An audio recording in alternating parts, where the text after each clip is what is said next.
What happened to the women of Hitler's SS after Germany's defeat? When the Allied forces swept through the concentration camps of Europe in the spring of 1945, they found not only monstrous evidence of industrialized murder, but also women. Women in uniform. Women who had volunteered to serve as guards, supervisors and enforcers in the most lethal places the 20th century ever produced. They were called Aufseherinnen, meaning female overseers, and they had beaten, tortured, selected prisoners for the gas chambers, and in some cases personally murdered thousands of innocent men, women and children. When the Third Reich collapsed in the spring of 1945, these women faced a reckoning unlike anything in modern legal history. Some stood trial and were executed within months of the war's end. Some were sentenced to long prison terms only to walk free after a few short years. And some vanished entirely into the fabric of ordinary post-war life, living out quiet, unremarkable existences, while their victims lay in mass graves across occupied Europe, their names often unknown and their fates unrecorded. Their stories are among the darkest and most disturbing of the entire post-war era, raising questions that historians, legal scholars and philosophers still wrestle with today. What drove women to commit such crimes? How did the courts treat them? Were the punishments handed down commensurate with the scale of what had been done?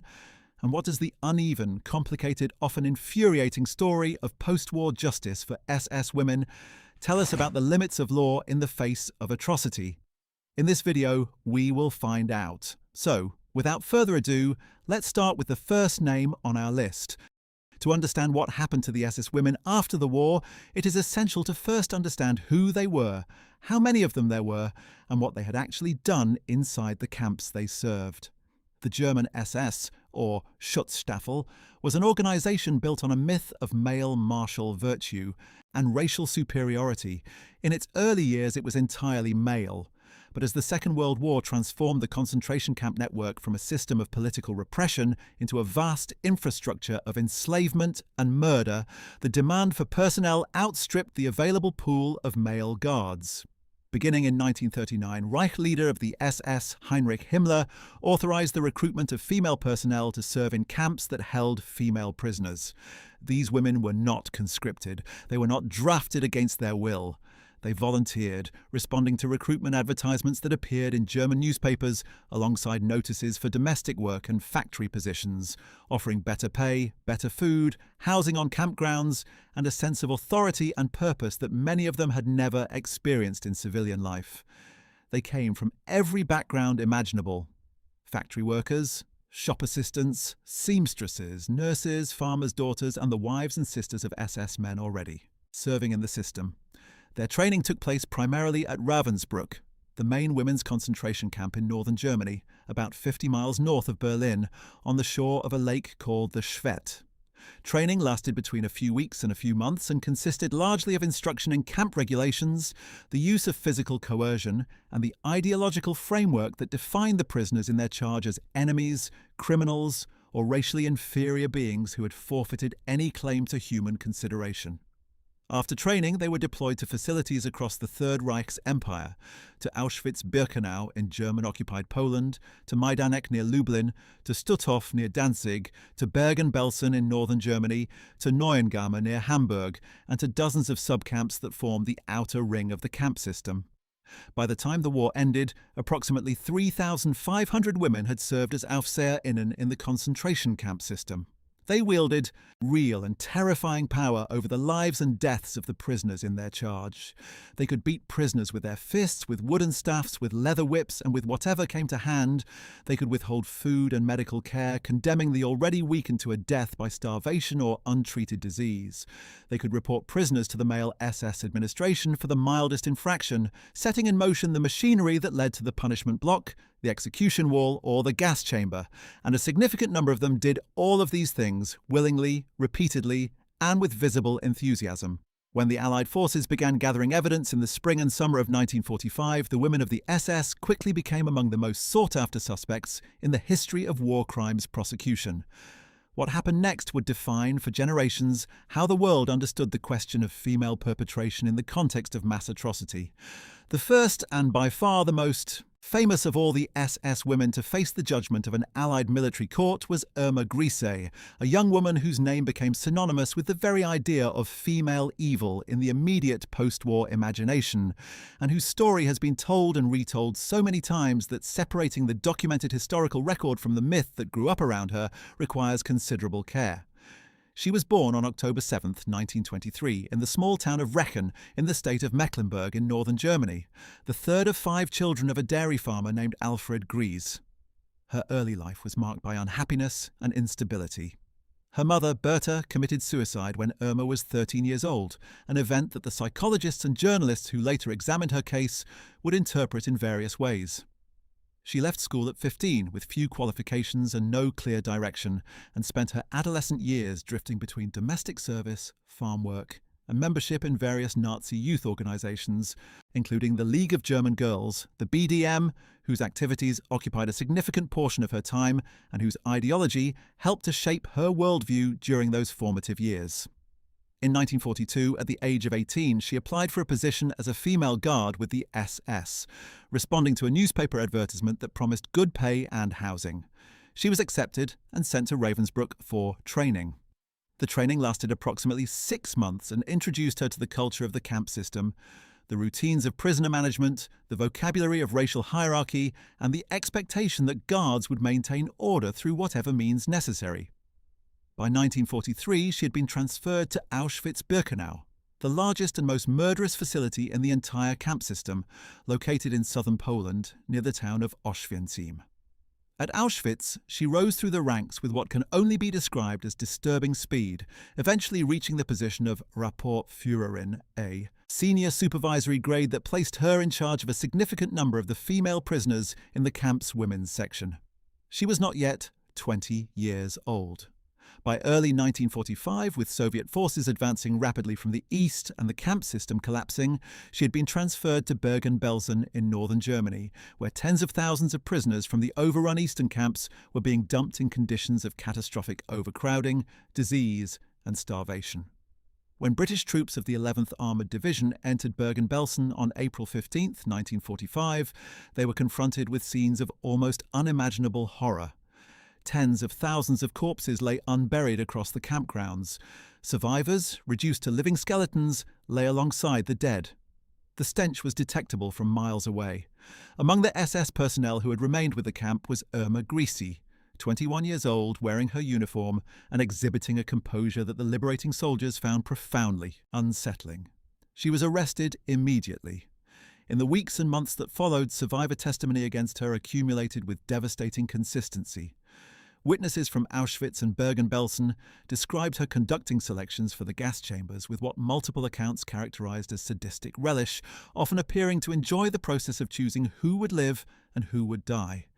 They described her moving through the camp with a plaited rawhide whip, striking prisoners seemingly at random, and setting her trained dogs on women who aroused her displeasure. One survivor described watching Grese shoot a woman who had simply paused while walking past her. Another described her entering the hospital block and selecting the most weakened and emaciated prisoners for immediate death. A third described her habit of choosing the most beautiful women in the camp and arranging for them to be worked until they collapsed and then sent to the gas chambers, an act that some survivors interpreted as an expression of some form of pathological jealousy, though such psychological interpretations remain speculative. At the Belsen trial, held at Lüneburg, Germany, beginning in September 1945, Grese was one of 45 defendants charged with war crimes. The trial was conducted before a British military court and represented one of the first major Allied proceedings against concentration camp personnel. The evidence presented against Grese was among the most damning of any individual defendant in any Allied war crimes trial of the period. Witnesses from multiple camps testified over several weeks. Grese herself took the stand and displayed a chilling, almost theatrical detachment, denying the most extreme allegations while calmly acknowledging that she had struck prisoners on what she characterized as a limited number of occasions and for what she described as good disciplinary reasons. The court was not persuaded. On November 17, 1945, Irma Grese was found guilty of war crimes. She was sentenced to death by hanging. On December 13, 1945, at Hameln Prison in the British zone of occupation, the 22-year-old Grese was hanged by the British executioner Albert Pierrepoint. She is, to this day, the youngest woman to have been executed under British jurisdiction in the 20th century. In the final moments before her death, witnesses reported that she said only one word, schnell, meaning quickly. She showed no remorse, offered no last statement acknowledging what she had done, and gave no sign of having reconciled herself with the reality of her crimes. Her execution was conducted alongside those of 9 male SS defendants, all hanged on the same morning in the same prison. Her case would shape how the world understood female perpetrators of the Holocaust for decades to come, and the image of her as a uniquely monstrous individual, a blonde, beautiful aberration of nature, would in many ways obscure the more important and more disturbing truth that she was representative of a much larger group of women who had made similar choices within the same system. Standing beside Irma Grese in the dock at the Belsen trial was another woman whose name would become almost equally notorious in the immediate post-war period, Elisabeth Falconrath, who had served as the highest-ranking female guard at Bergen-Belsen at the time of liberation. Born Elisabeth Mühlau on September 5, 1919, in Schönau an der Katzbach in the Silesian region of Germany, she had joined the female SS auxiliary in 1941 at the age of 22, responding to the same kind of recruitment call that had drawn Grese into the system the following year. She trained at Ravensbrück and was posted first to a subcamp and then to Auschwitz itself, where she demonstrated an aptitude for camp administration that caused her superiors to advance her rapidly through the ranks. By 1944, she had been appointed Lagerführerin, or head female supervisor at the Auschwitz complex, one of the most powerful administrative positions available to a woman in the entire camp system. In that role, she had direct authority over all female prisoner management decisions within the camp, including the critical function of the selection process, the determination of which newly arrived prisoners were fit for forced labour, and which would be directed immediately to the gas chambers. Survivor testimony from Auschwitz described Falconrath as an efficient and cold administrator who conducted the selection process with the kind of bureaucratic precision that her position demanded. She was not described as having the personal, theatrical sadism attributed to Grese, but she was held accountable for participating in a system whose function was mass murder and for exercising her authority in ways that directly contributed to the deaths of thousands of people. When the Auschwitz complex was evacuated in January 1945 ahead of the advancing Soviet forces, Falconrath moved westward with the remaining prisoner population, eventually arriving at Bergen-Belsen, where she became the camp's chief female supervisor in its final chaotic months. The conditions that the British found when they liberated the camp were in large part the result of the administration in which she had played a senior role. At the Belsen trial, the evidence against Falconrath was substantial and the court moved with relative speed. She was convicted of war crimes and sentenced to death. On December 13, 1945, she was hanged alongside Irma Grese at Hameln Prison. She was 26 years old. Also hanged that same December morning at Hameln was Juana Bormann, a woman whose particular method of terror had earned her one of the most chilling nicknames in the entire concentration camp system. Known to prisoners and guards alike simply as the woman with the dogs, Bormann had been born on September 10, 1893 in Birkenfelde in East Prussia, making her the oldest of the 3 women executed. That morning by nearly 3 decades. She had worked as a domestic servant before the war, cleaning houses and cooking meals for families in rural East Prussia, a life of quiet obscurity that gave no outward indication of what would follow.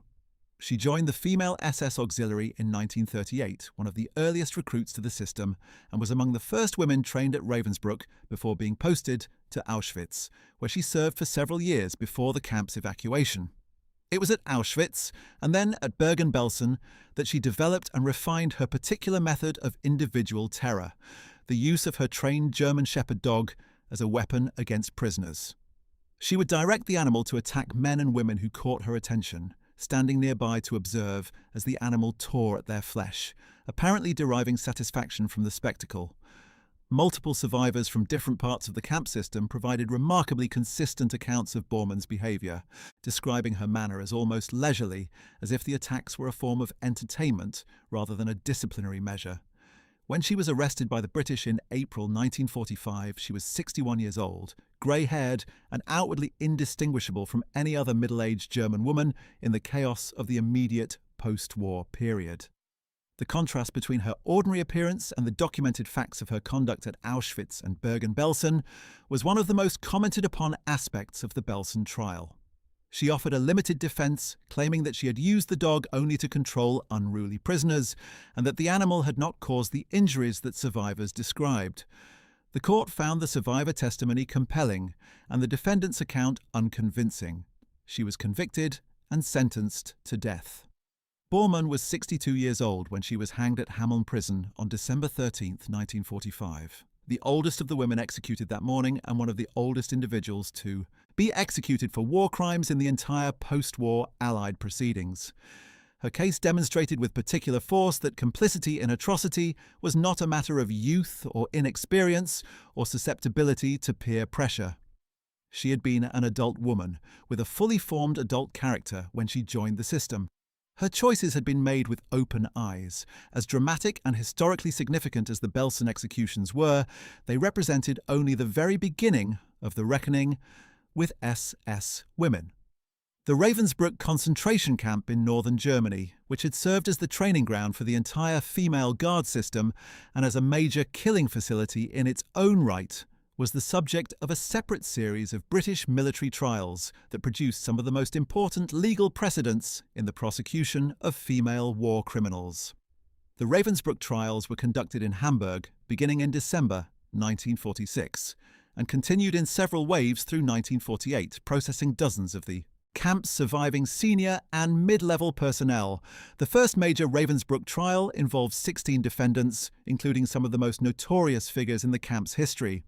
Dorothea Binz was among them, and she would become one of the defining figures of the trials, both for the documented ferocity of her conduct at the camp and for the manner in which she faced her eventual execution. Dorothea Binz was born on March 16, 1920, in Düsterhaupt, a small village in the Uckermark region of northeastern Germany.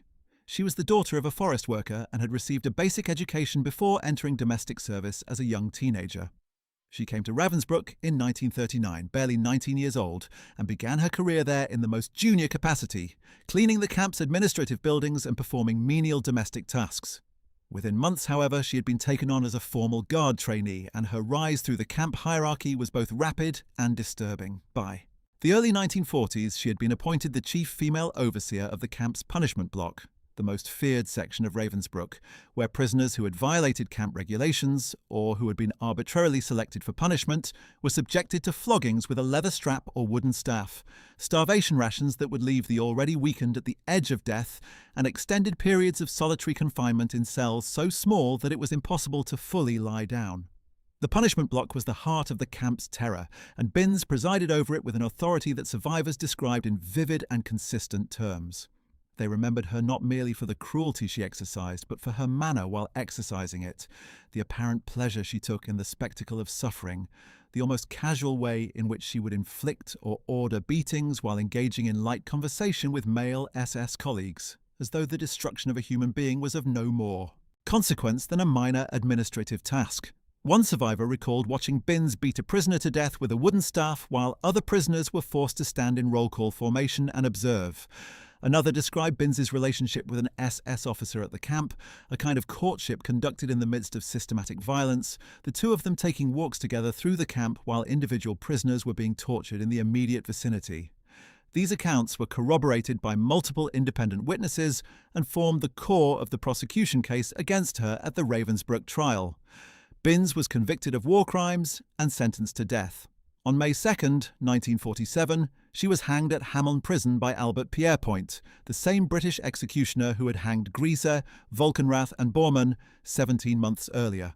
She was 27 years old. 5 other women were hanged alongside her, including Carmen Mori and Vera Salvaquot. Carmen Mori presented an unusual and troubling case because she was not a member of the SS at all, but a prisoner, a Swiss-born woman of German descent who had been imprisoned at Ravensbrück as a suspected spy and had subsequently been given the position of Block Älteste, or Block Senior, which placed her in authority over the other prisoners in her block. In that position, she had abused her fellow inmates with extraordinary viciousness, apparently seeking the approval of the SS administration and the security that came with performing well in her collaborative role. Witnesses described her beating prisoners, denying them food, reporting them to the SS for punishment, and in at least one documented case participating directly in the process by which a sick prisoner was denied medical care and left to die. Her case raised fundamental questions about the boundaries of criminal responsibility in a camp environment, where the line between prisoner and perpetrator was deliberately blurred by the SS administration as a means of dividing and controlling the prisoner population. The Hamburg military court found that being a prisoner did not excuse her conduct, and that her voluntary use of violence and her exploitation of her position to harm others constituted war crimes under the applicable law.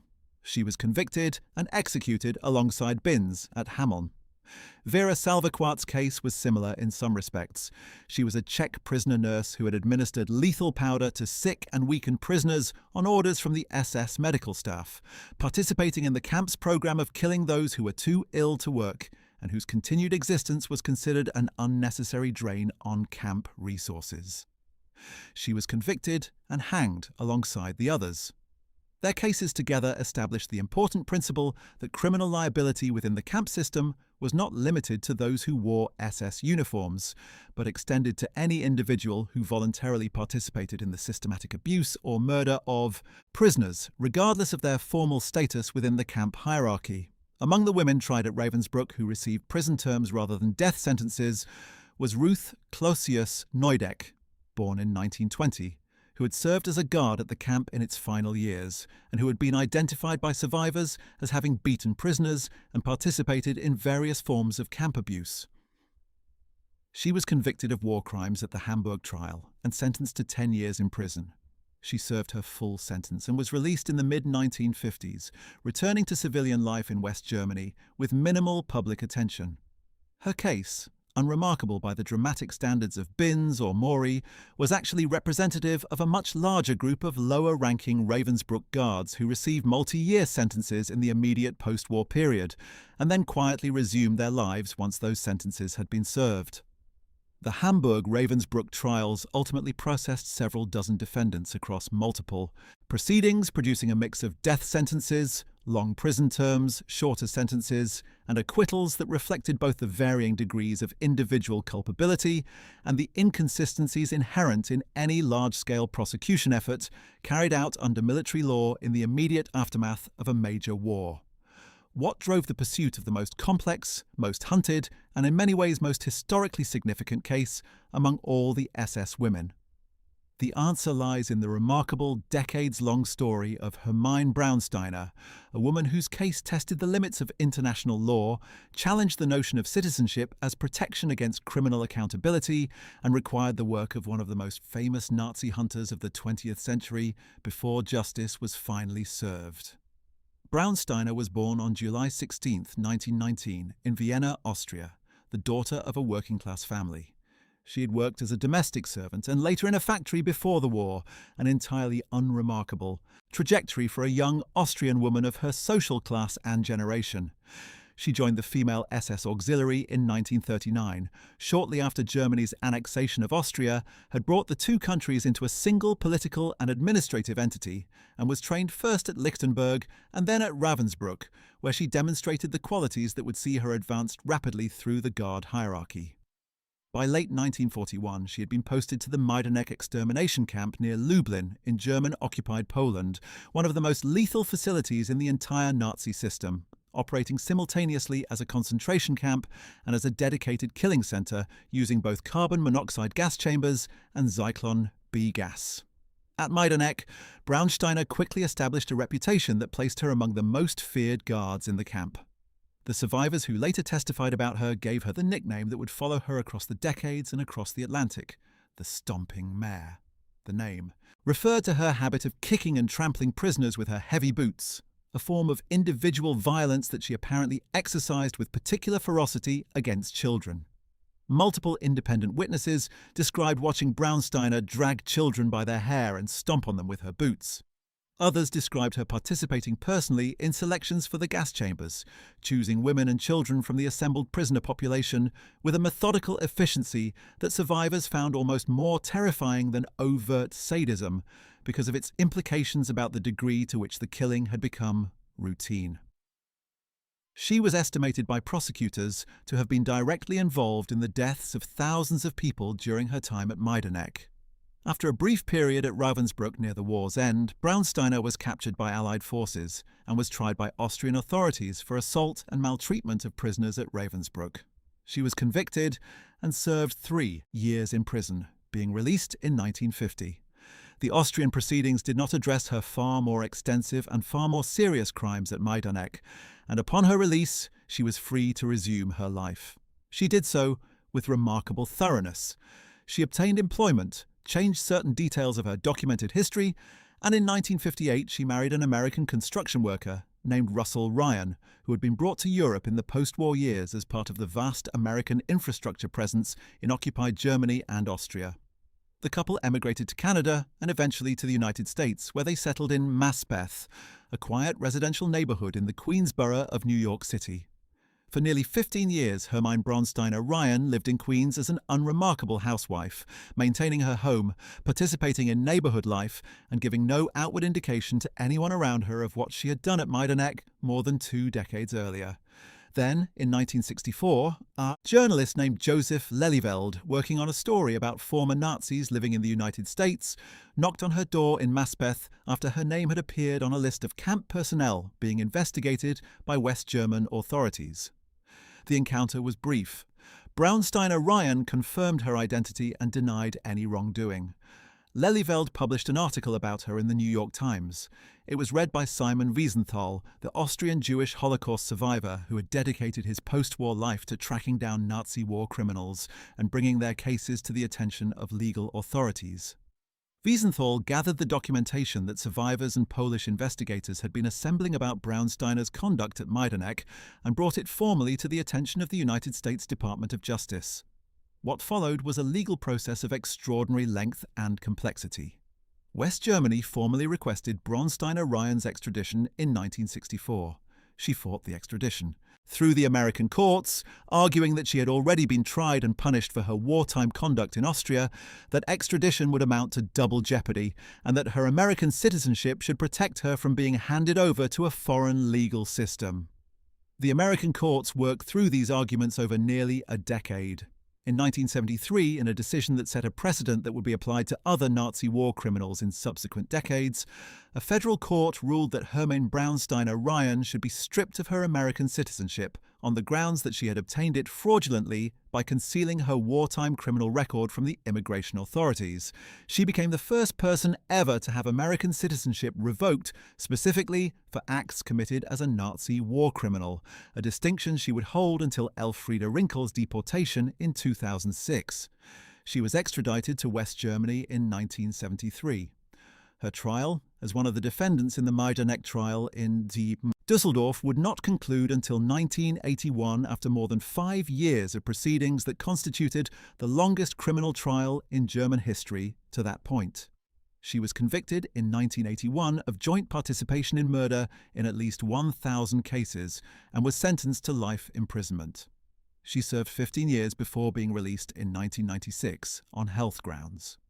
Hermine Braunsteiner Ryan died in Germany on April 19, 1999.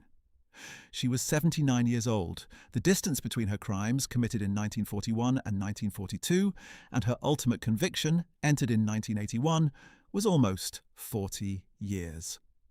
The distance between her crimes and her death in 1999 was nearly 60 years. She had spent more of her adult life as a free woman than as a prisoner, but she had been found and she had been convicted. And that fact mattered, both to the survivors who had testified against her and to the broader project of post-war justice. The case of Ilse Koch stands apart from all the others, partly because of the extraordinary nature of the accusations made against her, partly because of the spectacular controversy that surrounded her first trial and the reduction of her sentence, and partly because she was ultimately brought back to account by a West German court at a time when many feared that the window for such prosecutions was closing. Koch was born Ilse Köhler on September 22, 1906, in Dresden, the daughter of a factory worker. She had worked as a librarian and as a bookkeeper before the war, developing a love of books and a habit of meticulous record-keeping that would later serve her well in the administrative environment of the camp system. In 1936, she married SS officer Karl Otto Koch, who in 1937 was appointed commandant of the newly established Buchenwald concentration camp on the Ettersberg Hill near the city of Weimar in central Germany, the city of Goethe and Schiller, the cultural heart of classical German humanism. Ilse Koch moved with her husband to live on the camp grounds, occupying a villa adjacent to the camp's administrative centre, from which she could see the prisoner barracks and the roll call square. She was not an Aufseherin in the formal sense. She held no official rank in the female SS auxiliary.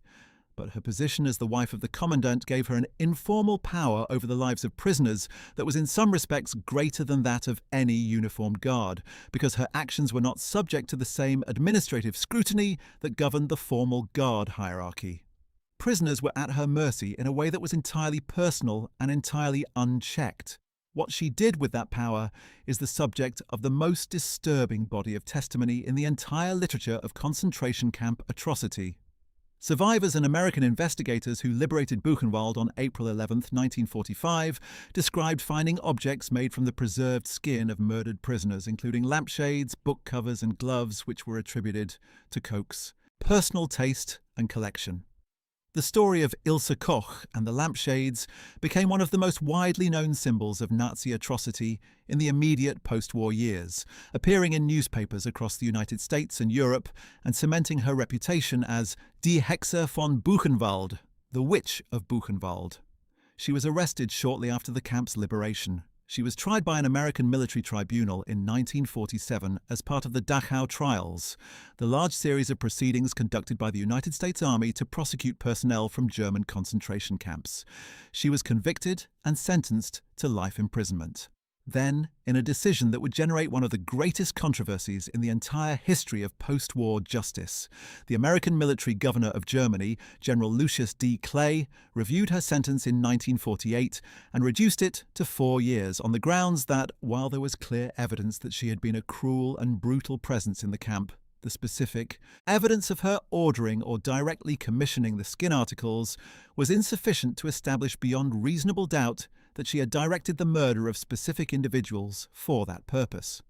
She was released in October 1949 and immediately returned to Germany, where she had apparently hoped to resume something approaching an ordinary life. The American public reaction was explosive. Congressional committees demanded investigation and explanation. Survivors' organizations protested vociferously. Journalists wrote angry editorials about the failure of military justice, and the West German state of Bavaria, responding to both the public pressure and its own emerging legal obligations regarding Nazi crimes committed on German soil, arrested Ilse Koch in 1950.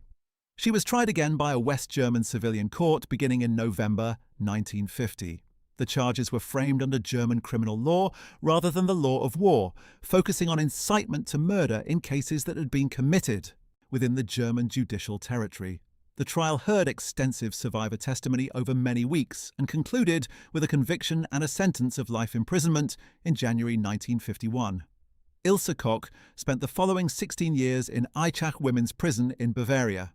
She had a son, Uwe, born while she was imprisoned during the first American trial, whose identity and parentage created a situation of considerable personal complexity. She wrote letters from prison that showed little genuine remorse and maintained correspondence with figures from the extreme right-wing political world who regarded her as a martyr and a symbol. On September 1, 1967, Ilse Koch hanged herself in her cell at Aichach prison. She was 60 years old. Her case remains among the most complex and troubling in the entire history of post-war justice, a story of partial American accountability, restored German justice, and an ending that denied both prosecutors and survivors the final confrontation with responsibility that a public execution might have provided.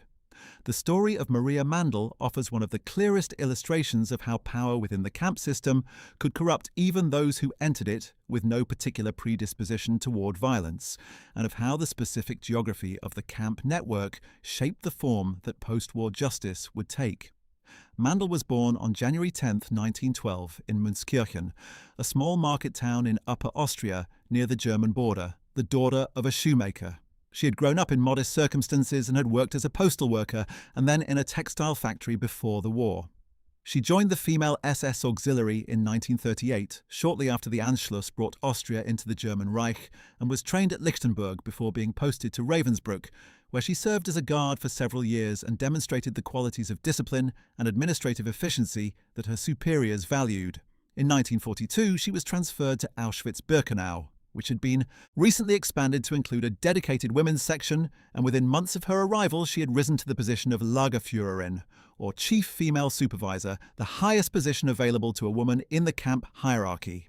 In that role, Maria Mandl became the most powerful woman in the largest and most murderous killing facility the world has ever seen.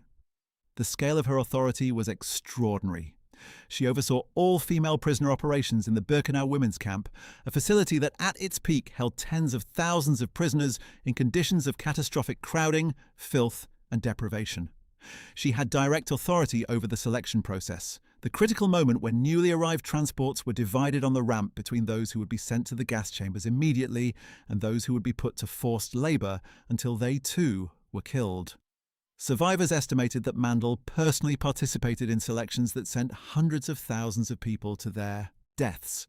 She also conducted her authority in more direct and personal ways.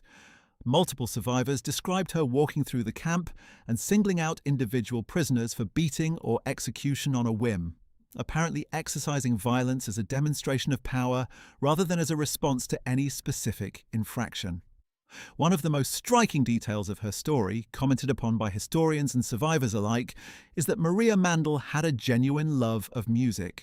She personally established and supported the Women's Orchestra of Auschwitz, a group of prisoner musicians recruited from among the camp's inmates, who were forced to play as new transports arrived at the camp and as prisoner columns marched to and from their work assignments. The orchestra played while people were selected for death. It played while the gas chambers operated nearby, and its existence was entirely the creation of the woman who oversaw the selection of its members for death when they were no longer musically useful. Whether this represents some buried thread of humanity in Mandl's character or simply a desire for personal entertainment in a setting where human lives were cheaper than the entertainment they could provide, is a question that historians have not resolved and perhaps cannot resolve. What is certain is that the orchestra's existence did not mitigate Mandl's responsibility for what she did at Auschwitz. When the Soviet forces approached in January 1945, Mandl was evacuated westward with the rest of the camp administration, moving through the chaos of the Reich's final collapse until she was captured by American forces in May 1945. Not in Poland, but in Bavaria. Because her crimes had been committed primarily at Auschwitz, which was located on Polish soil, and because the Polish judicial system was actively pursuing the prosecution of camp personnel through its own courts, Mandl was extradited to Poland in November 1946. Her trial was held in Kraków, the historic city near which Auschwitz had been built and which had been the administrative capital of the German occupation of Poland. She was convicted of crimes against humanity and was sentenced to death. On January 24, 1948, Maria Mandl was hanged in Kraków prison. She was 36 years old. Her execution was carried out by Polish judicial authorities in the same city where the commandant of Auschwitz, Rudolf Höss, would himself be hanged 3 months later. The decision to execute Mandl in Poland rather than before an Allied military tribunal or a West German court reflected the principle, applied consistently by the Polish judicial system in the immediate post-war years, that crimes committed on Polish soil against people who had been brought to Poland for the purpose of being murdered should be judged and punished by the Polish nation, through Polish courts, applying Polish law. That principle produced outcomes that were in many cases more severe and more consistent than those achieved by the Western Allied tribunals or by West German courts, though the political context of Soviet-influenced Poland in the late 1940s meant that the proceedings were not entirely free of ideological distortion either. The Stutthof concentration camp, located in a forested area near the Baltic coast east of the city of Danzig, which is now the Polish city of Gdansk, was the site of some of the most dramatically awful cases among female SS personnel, and the trials of Stutthof's female guards were conducted with a speed and severity by Polish judicial authorities that was in sharp contrast to the lengthy, equivocal proceedings that would characterize West German prosecutions in subsequent decades. Jenny Wanda Bachmann was born on May 30th, 1922, in Hamburg, and according to some accounts had worked as a model before the war, a detail that the newspapers of the time emphasized in ways that revealed as much about post-war attitudes toward female beauty and female evil as they did about Bachmann herself. She joined the Female Auxiliary Guard Service and was posted to Stutthof in 1943, where she served as a guard in the women's section of the camp. Stutthof had been established in September 1939, almost simultaneously with Germany's invasion of Poland, and had initially held Polish political prisoners and members of the Polish intelligentsia. By the time Bachmann arrived, it had expanded dramatically to hold Jewish prisoners from across occupied Europe as well as Soviet prisoners of war, and its death toll from executions, gas chamber killings, starvation, disease, and the brutal conditions of forced labor was mounting toward figures that would eventually total between 65,000 and 85,000 dead. At Stutthof, Bachmann quickly established a reputation for behavior that shocked even some of her colleagues. Survivors described her conducting herself with a casual brutality that was remarkable for the absence of any apparent disciplinary rationale. She was described selecting prisoners for the gas chamber while dressed in fashionable clothing and wearing an expression of evident satisfaction, pointing at individuals with the same nonchalance with which one might indicate items in a market. She was described entering prisoner barracks without warning and beating those inside with a cane or strap, apparently at random.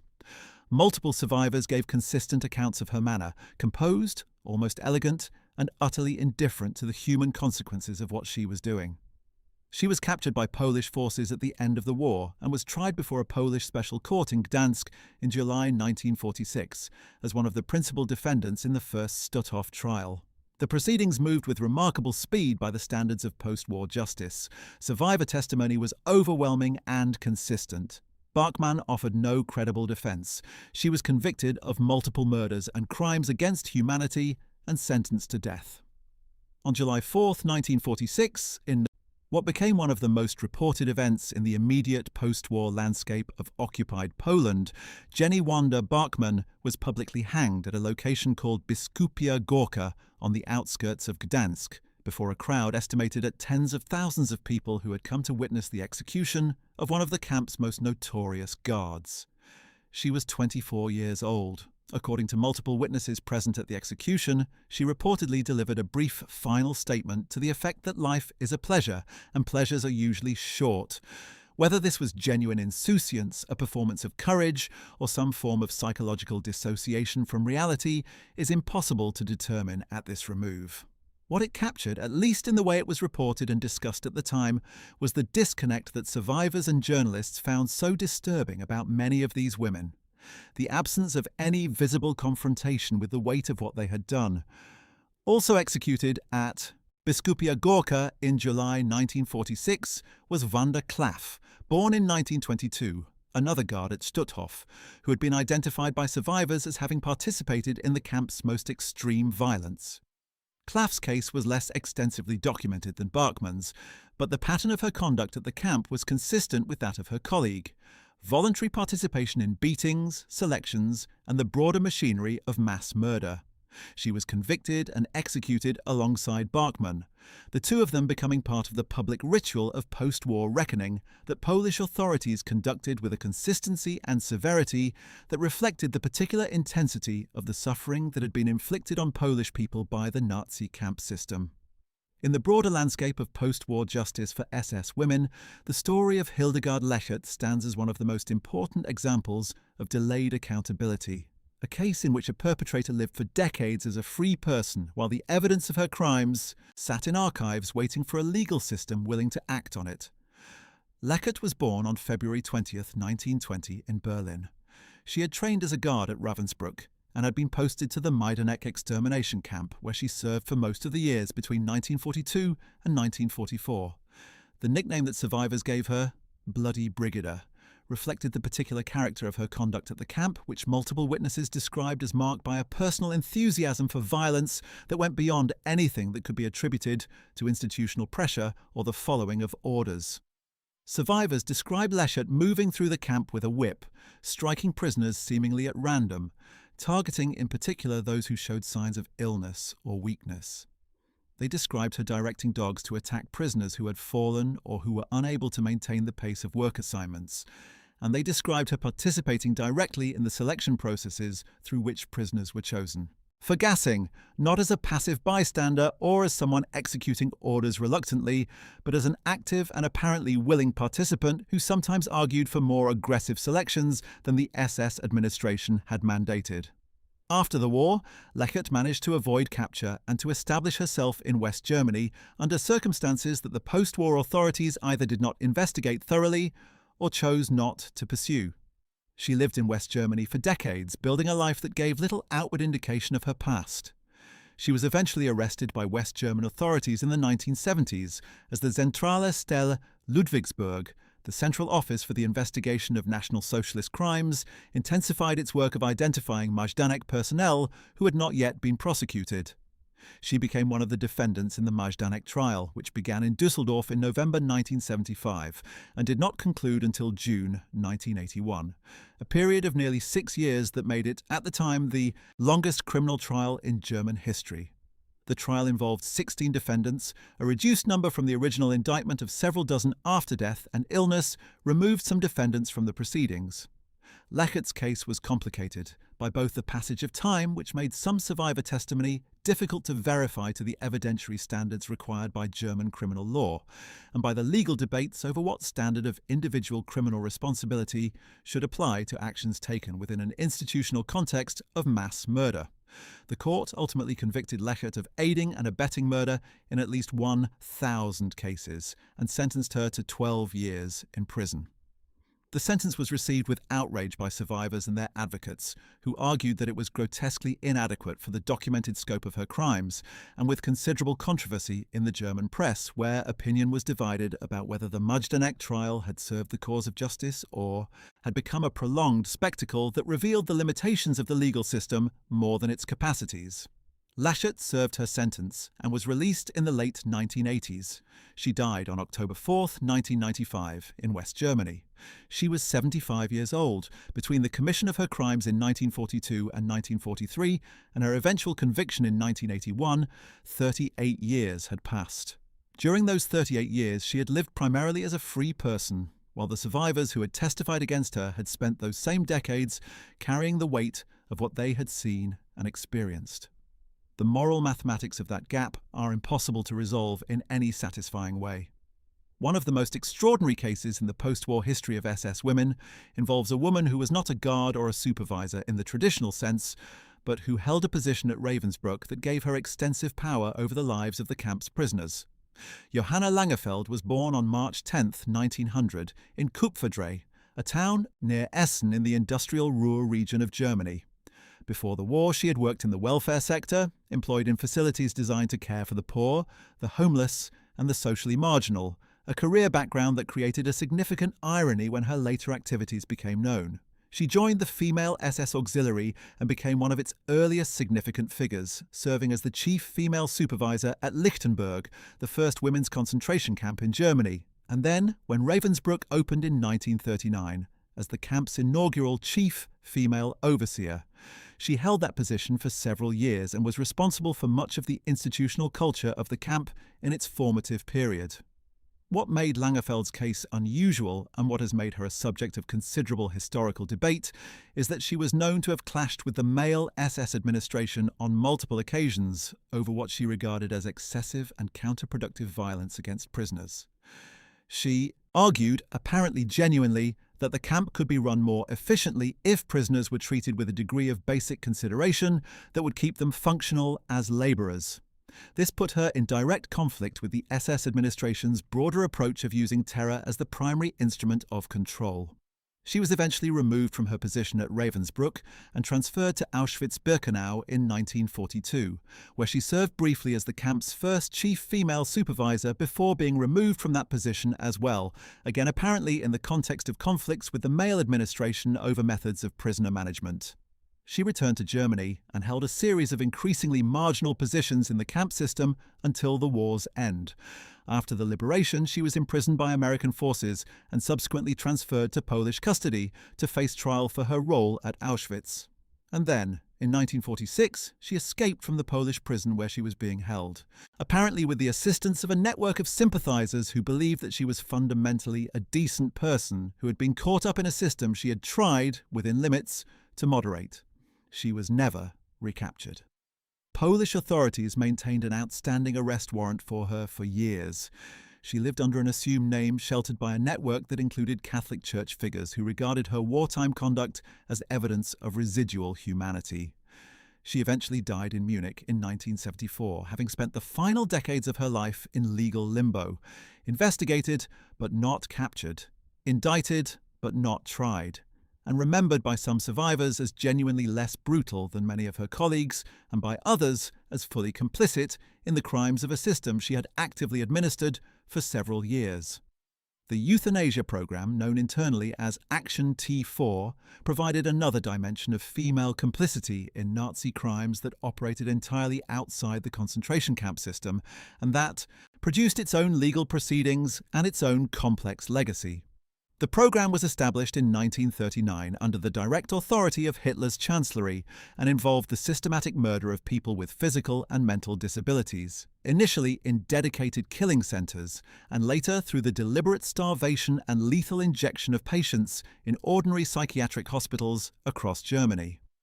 The total number killed under the various phases of the program is estimated at between 200,000 and 300,000 people, making it one of the largest single programs of state-sponsored murder in the Nazi system outside of the Holocaust itself. Irmgard Huber was the chief nurse at Hadamar, one of the 6 main euthanasia killing centres, located near the town of Limburg an der Lahn, in what is now the German state of Hesse. Hadamar had been converted from an ordinary psychiatric hospital into a killing facility in January 1941. Equipped with carbon monoxide gas, chambers concealed behind false shower rooms in the facility's basement. Patients were brought by bus from hospitals and care homes across Germany, processed through a bureaucratic intake system that gave the killing the appearance of a medical procedure, and then murdered, their deaths recorded in falsified death certificates that attributed their deaths to natural causes. The total killed at Hadamar across all phases of the program is estimated at approximately 15,000 people.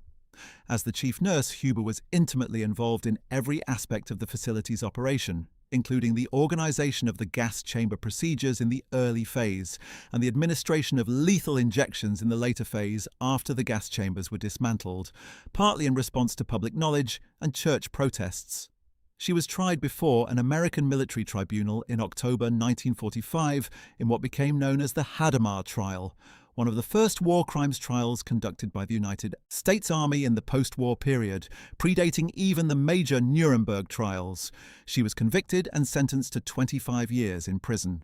Her sentence was subsequently reviewed and reduced as part of the broader pattern of American military justice clemency reviews in the early 1950s, and she was released in 1952. Her case established the important principle that medical and nursing personnel who participated in the Nazi euthanasia program were criminally liable regardless of whether they had acted under what they characterized as lawful medical orders, a principle that would later inform the doctor's trial at Nuremberg and subsequent prosecutions of medical professionals involved in camp experiments and selections. The question of what happened when SS women managed to disappear not just from justice but from history itself finds its most extraordinary answer in the case of Elfriede Rinkel, a story that did not come to light until the early years of the 21st century and that continues to astonish all who encounter it. Rinkel was born on October 28, 1921, in Hessen-Nassau, Germany, and had joined the female SS Auxiliary in 1944, relatively late in the war, being posted to Ravensbrück concentration camp where she served as a guard until the camp's liberation. Survivor accounts that investigators eventually gathered described her as having been involved in the physical abuse of prisoners and in the use of a trained German Shepherd dog to terrorize and attack those who drew her attention or the attention of the administration. After the war, Rinkel managed to remain undetected by the investigating authorities, a process that was probably less deliberate in the immediate post-war chaos than it would later become habitual.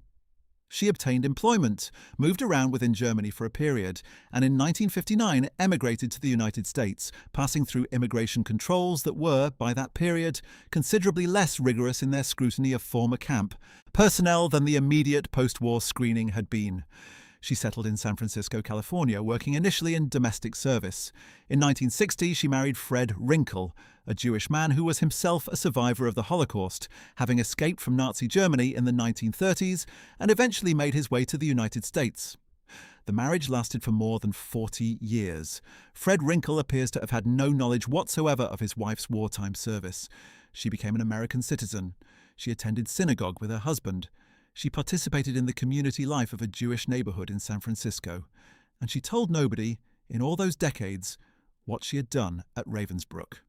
The discovery came in 2002 when investigators working for the Department of Justice's Office of Special Investigations, the unit established by Congress in 1979 specifically to identify and take action against Nazi war criminals who had entered the United States, came across documentation of Rinkel's wartime service at Ravensbrück in the course of a broader review of personnel records. They confronted her with the evidence. Fred Rinkel learned the truth about his wife's past during the investigation.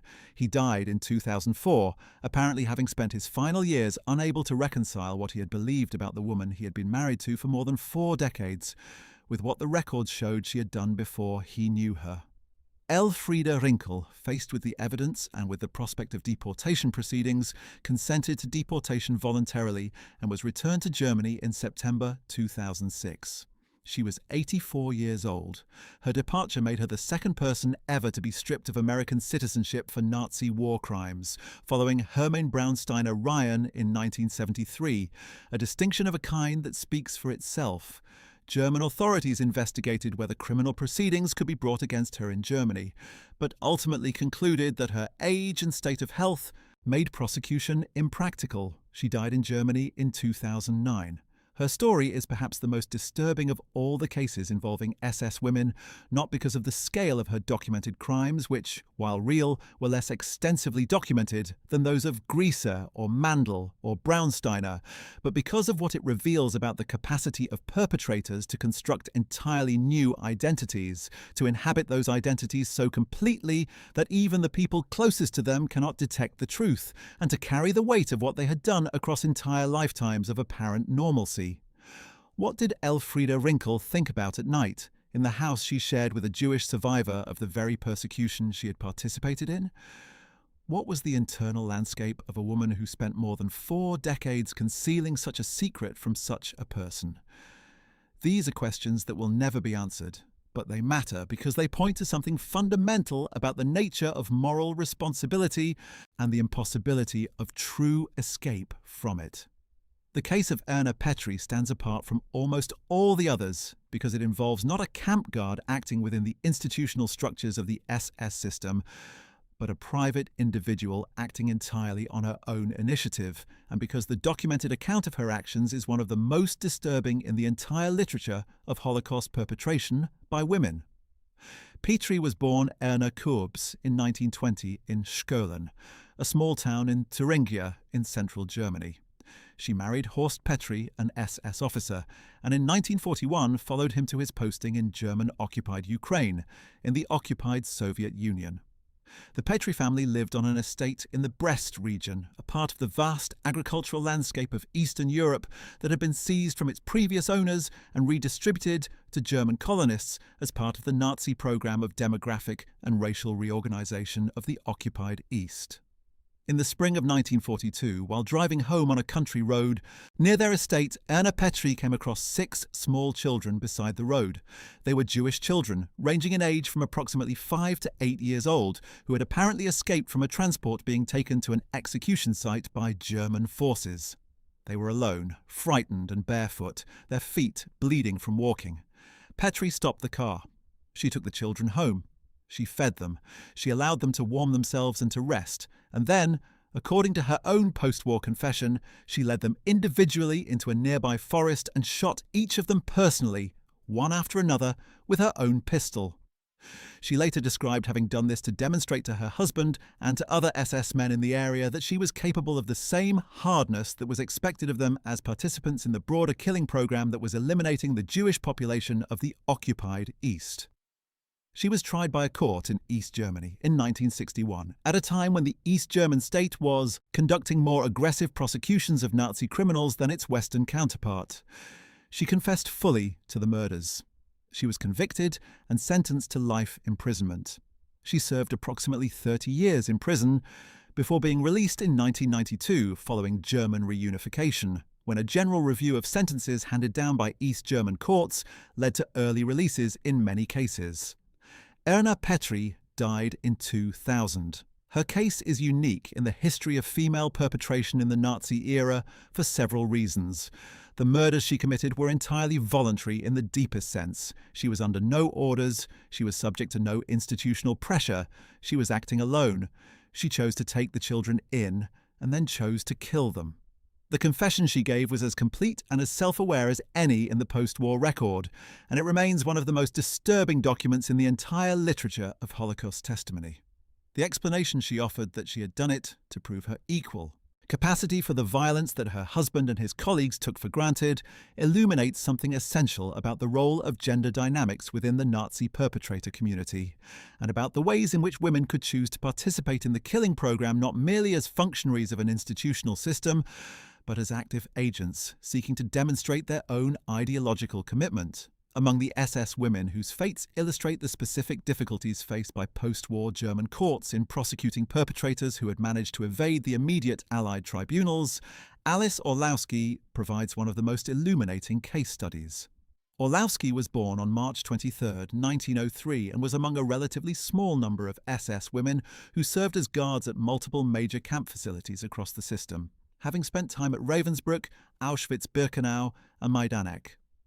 This breadth of service made her case unusually complex from a legal standpoint, since her crimes spanned multiple national jurisdictions and the relevant evidence was distributed across several different investigative archives. At each camp where she served, her reputation was consistent, a guard who used her riding whip frequently and with evident pleasure, who struck prisoners across the face and eyes with particular frequency, and who showed no reluctance to impose the most severe available punishments on those in her charge. Survivors who provided testimony about her noted the specific character of her whipping technique, which targeted the eyes and face in ways that caused permanent disability in some of the victims who survived. She was tried in Poland in connection with the Majdanek proceedings and received a sentence of life imprisonment, which was subsequently reduced on review. She was eventually released and returned to West Germany, where German authorities also investigated her for her crimes at Ravensbrück and Auschwitz. The West German proceedings were long and inconclusive, reflecting the evidentiary challenges that had come to characterize this generation of prosecutions. The difficulty of establishing individual criminal acts with sufficient specificity to satisfy German criminal law's requirements. The deaths or incapacitation of potential witnesses over the decades since the crimes, and the legal complexity of prosecuting actions that had occurred more than 20 years in the past. Orlowski died in 1976 without having been convicted by any German court, having served only the reduced sentence imposed by the Polish proceedings. Her case was representative of dozens of similar situations in which female SS personnel, with extensively documented records of abuse and violence, escaped full accountability in the West German legal system.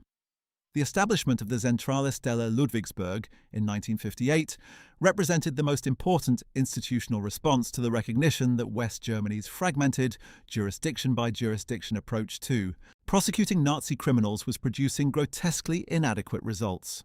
The Central Office for the Investigation of National Socialist Crimes, to give it its full English name, was created by a conference of the Attorneys General of all West German states and was given the mandate to coordinate investigations, gather evidence from archives across Germany and in cooperation with foreign judicial authorities, identify perpetrators who had not yet been charged, and prepare comprehensive prosecution dossiers for submission to state courts.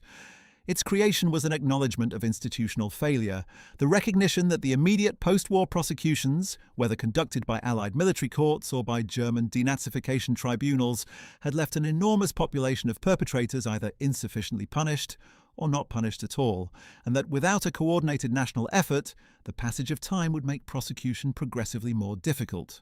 Over the following decades, the Zentrale Stelle investigated thousands of cases, including many involving female camp personnel. Its work was painstaking and often frustrating, dependent on the cooperation of archives that was sometimes incomplete, on the willingness of aging survivors to provide testimony that reopened wounds that had been only partially healed, and on the cooperation of state prosecutors and courts that were not always as eager to pursue difficult cases as the Zentrale Stelle itself. But the institution's persistence was real, and its impact on the prosecution of female perpetrators was significant. Cases like those of Hildegard Lechert and Hermine Braun were substantially advanced by the Zentrale Stelle's investigative work. And the broader pattern of prosecutions in the 1970s, 1980s, and beyond that occasionally produced convictions of female camp personnel who had evaded accountability for 3 and 4 decades was possible in large part because the Zentrale Stelle had been doing the painstaking work of gathering and preserving evidence during those same decades.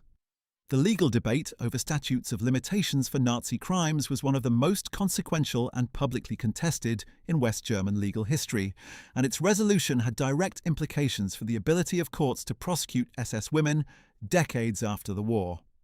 Under German law as it stood in 1945, the statute of limitations for murder was 20 years, which would have barred any prosecution initiated after 1965.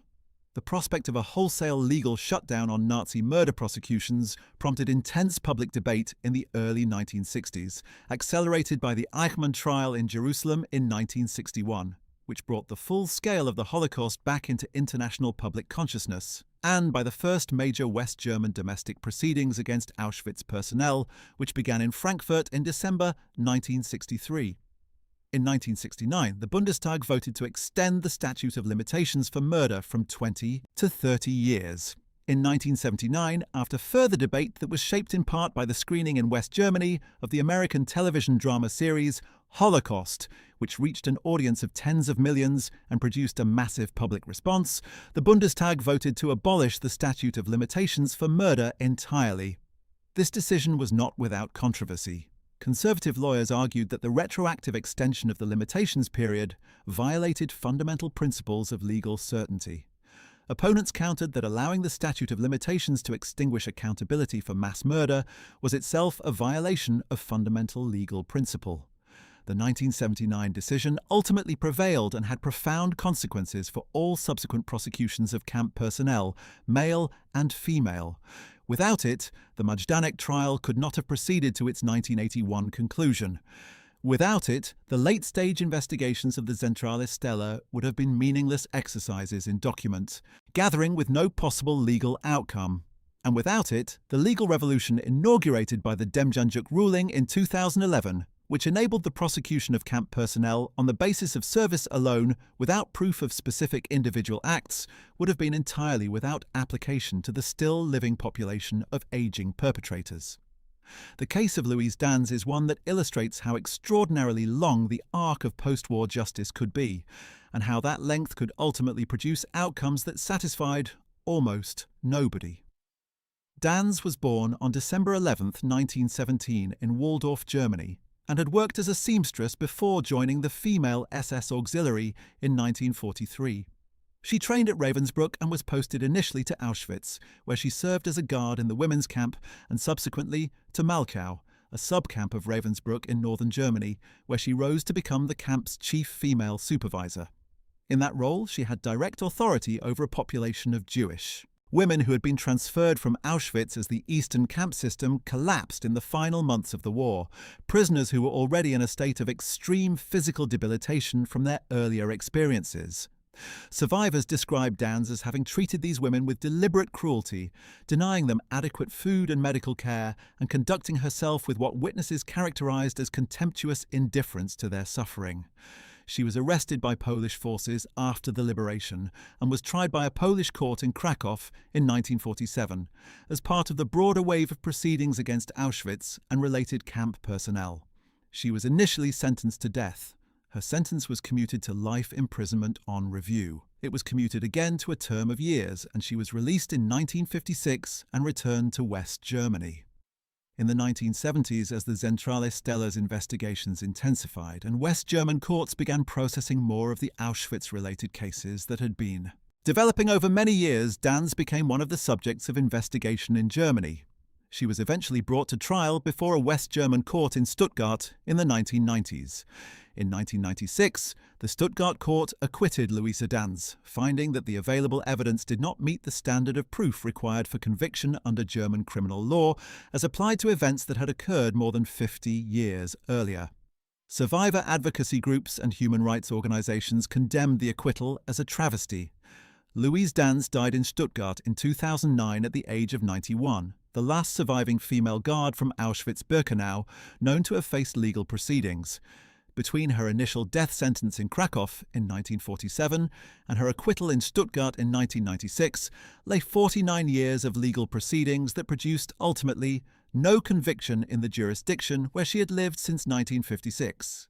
Her case stands as one of the most complete illustrations of the failure of West German justice to deliver adequate accountability for female concentration camp personnel. The broader historical scholarship on female perpetration in the Nazi system, which developed substantially from the 1990s onward and accelerated dramatically in the early 21st century, has transformed our understanding of the scope and character of women's participation in Nazi crimes in ways that make the post-war trials seem even more incomplete than they already appeared.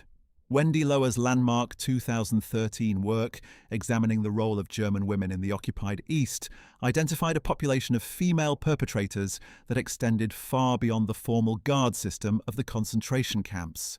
Wives of SS officials, secretaries in killing units, nurses in occupied hospital facilities, and colonial settlers in the Germanized territories of the East had all, in various numbers and in various ways, participated in or witnessed the killing of Jews and other victims, and had done so without any of them ever being brought to account in post-war legal proceedings.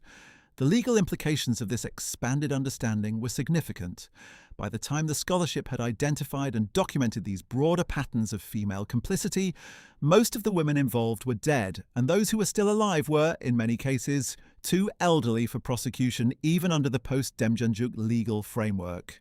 The research confirmed what the post-war trials had already suggested, that the participation of women in the Nazi killing program was far more extensive, far more varied, and far more voluntary than the immediate post-war public imagination had been willing to accept.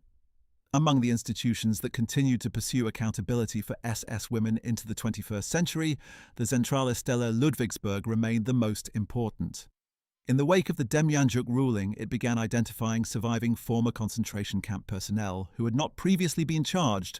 The work brought cases against aging men and women who had served at facilities including Stutthof, Auschwitz, and various subcamps, and while the number of individuals involved was small relative to the total perpetrator population, the legal and symbolic significance of the prosecutions was substantial. In 2021, a German court convicted a 96-year-old former secretary at the Stutthof concentration camp, finding her guilty of complicity in the murders of more than 11,000 people, based on her work processing the documents that facilitated the camp's killing operations. The defendant, Irmgard Furchner, had been a teenager when she worked at Stutthof, but the court found that her age and her formal status as a non-uniformed employee did not exempt her from criminal responsibility. She was given a 2-year suspended sentence. The case received international attention as an example of Germany's continued commitment to prosecuting Nazi crimes regardless of the age of the defendants, and as an application of the post-Demjanjuk legal principle to a female defendant with a non-guard role. The suspended sentence was criticized by some as inadequate, while others noted that the fact of conviction, after nearly 80 years, carried a significance that transcended the specific punishment.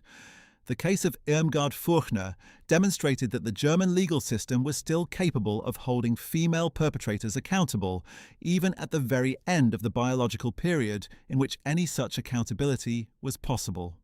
Looking at the entire sweep of post-war justice for SS women, from the Belsen executions of December 1945 through the Stutthof Secretary verdict of 2021, what emerges is a picture of profound and persistent unevenness.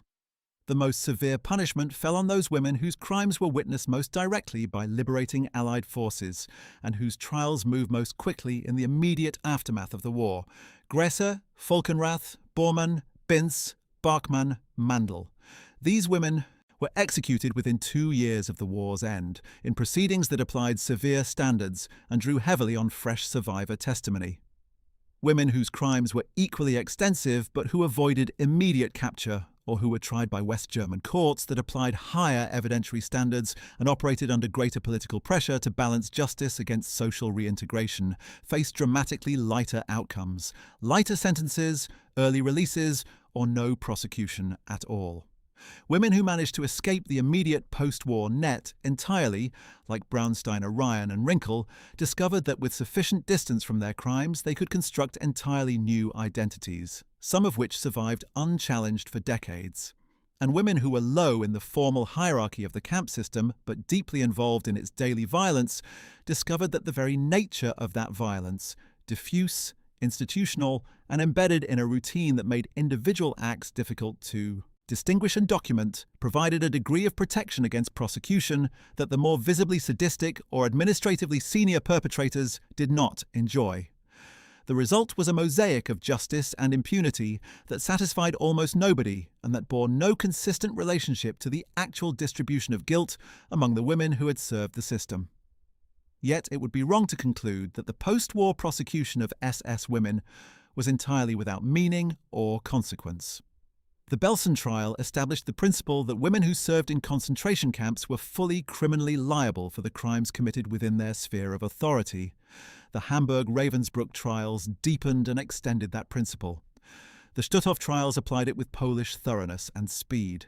The Majdanek trial demonstrated that West German courts could prosecute female perpetrators decades after the fact, even if the sentences they imposed fell far short of what the crimes warranted. The late cases of the 21st century established that the obligation to account for participation in industrial murder does not expire with the passage of time, even when the perpetrators have reached extreme old age and the world has moved on in ways that make prosecution seem almost anachronistic. Together, these proceedings form a legal and historical record that, however incomplete and however flawed, provides a framework for understanding what was done, who did it, and what the response of organised legal society was when it finally confronted the evidence. That record matters. It matters for survivors and their descendants who needed the validation of a legal system that acknowledged what had been done to them. It matters for historians who use the trial transcripts and the investigative records to build the scholarly understanding of the camp system that now exists. And it matters for anyone trying to understand how societies respond to crimes of this magnitude, because the response of post-war Europe to the SS women is a case study in every imaginable form of that response. Swift execution, lengthy imprisonment, early release, quiet acquittal, decades of flight, the stripping of citizenship, the late conviction, and the final biological terminus of a generation of perpetrators whose crimes were too vast to be fully encompassed by any legal system that has ever existed. The story of the SS women also matters as a challenge to assumptions about gender and moral agency that persist in public discourse to this day. The figure of the female concentration camp guard has been a source of particular fascination and horror in the decades since the war, generating novels, films, and endless public commentary that have sometimes illuminated and sometimes obscured the essential historical reality. That reality is this. The women who served as Aufseherinnen were not unique monsters, not women with some special psychological pathology that set them apart from the general population, not examples of some specifically feminine form of cruelty. They were ordinary women who had been given extraordinary and illegitimate power over other human beings in a context that had suspended every normal moral and legal constraint on the exercise of that power. Some of them used that power with particular enthusiasm. Some used it with bureaucratic efficiency. Some used it with what appeared, at least in the limited record available to us, to be a degree of restraint. But they all participated in the system. They all, in varying degrees, made it function. And they all, in the most fundamental sense, chose to be there. That fact, more than the specific documented acts of any individual, is what makes their cases important.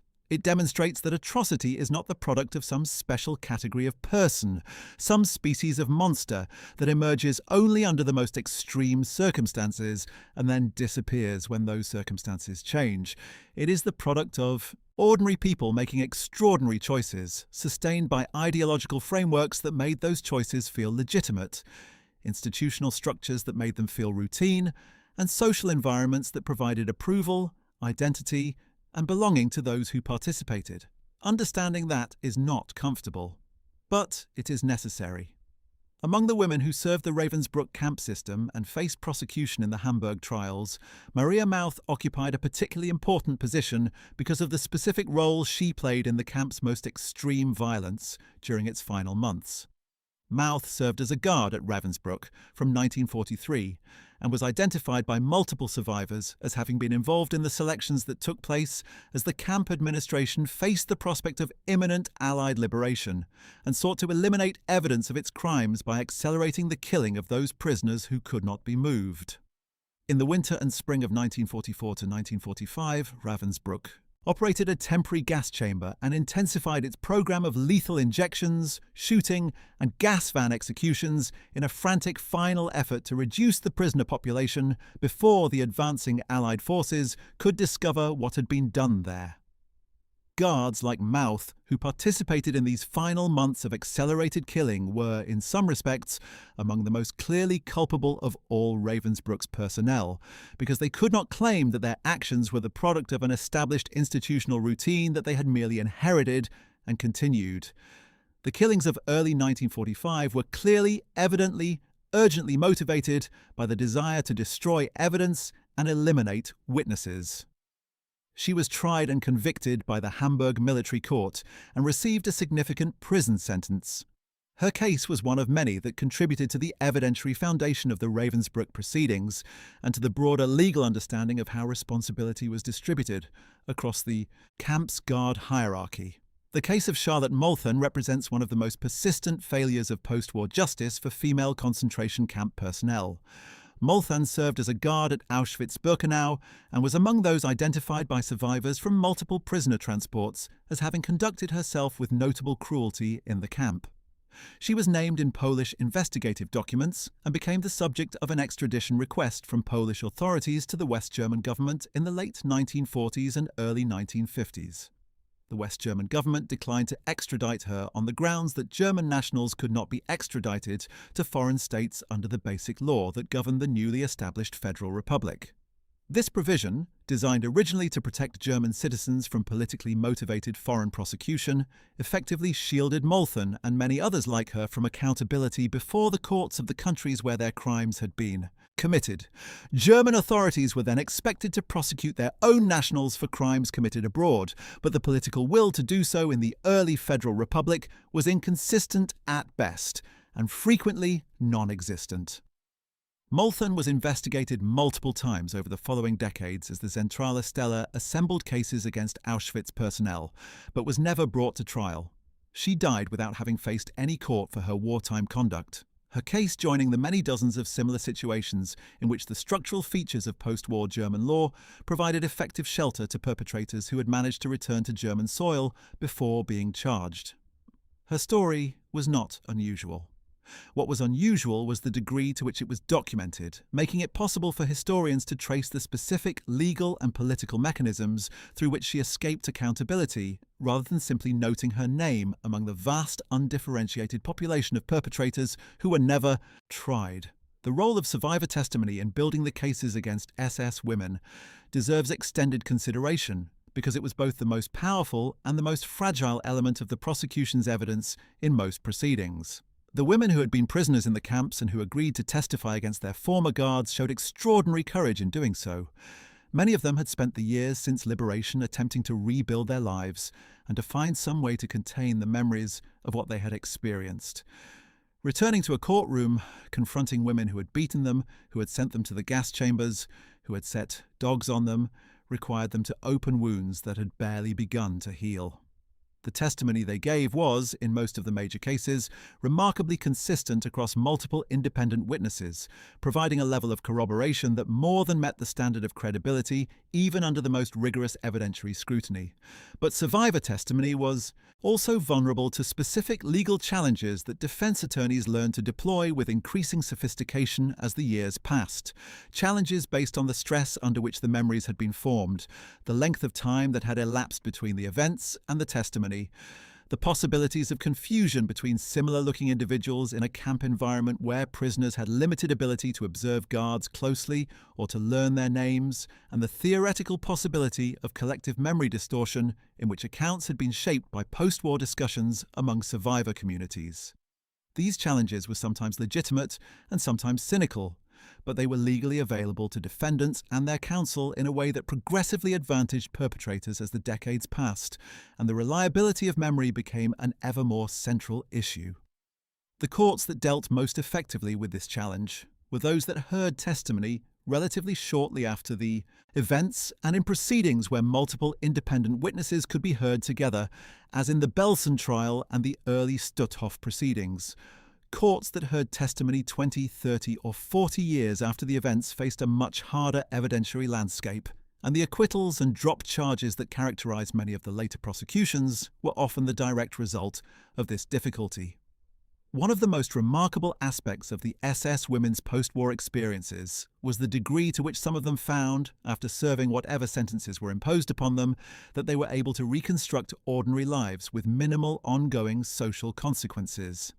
Herta Bother, convicted at the Belsen trial and sentenced to 10 years, was released in 1951 and moved to northern Germany, where she worked in various capacities and lived what appeared to be an entirely unremarkable life for the following decades. When television documentary filmmakers sought her out in the early years of the 21st century, more than half a century after her release from prison, they found a woman who had grown old in quiet obscurity, who expressed a kind of generalized regret without ever arriving at specific personal accountability, and who seemed genuinely puzzled by the continuing interest in her wartime conduct. "Was it my fault? I don't know. I don't think so," she reportedly said, in words that have been quoted many times since as a distillation of the perpetrator mindset in its most mundane and most devastating form. Her case was not unique in this respect. Many SS women who served prison sentences and were released found that West German society of the 1950s and 1960s was, for a variety of reasons, not particularly inclined to make their subsequent lives difficult. The social pressure toward collective forgetting that characterized West Germany in the early post-war decades, the desire of a society to move forward rather than to continue confronting the full weight of what it had participated in or tolerated, provided a degree of social shelter to released perpetrators that would have seemed extraordinary to anyone who had experienced what those perpetrators had done. The contrast with the situation of survivors, many of whom were continuing to struggle with the psychological and physical consequences of what had been done to them during those same years, was stark and deeply troubling. The treatment of SS women in post-war popular culture also deserves attention as part of the broader story of how their legacy was managed and interpreted in the decades after the war. Irma Grese became, almost immediately after her execution, a figure of macabre fascination in the popular press and entertainment media of multiple countries. She was the subject of newspaper features, paperback true crime accounts, and eventually films that presented her story in ways ranging from the cautiously factual to the frankly sensationalist, the emphasis in many of these. Popular treatments fell heavily on her physical appearance, the contrast between her youth and beauty, and the horror of what she had done, a contrast that simultaneously made her case more comprehensible as a dramatic narrative and less comprehensible as a human phenomenon, since the implied argument was that her appearance was somehow incongruent with her crimes. The problem with this framing was that it implicitly reinforced the very stereotype it claimed to challenge, the idea that women who look ordinary cannot be capable of extreme violence.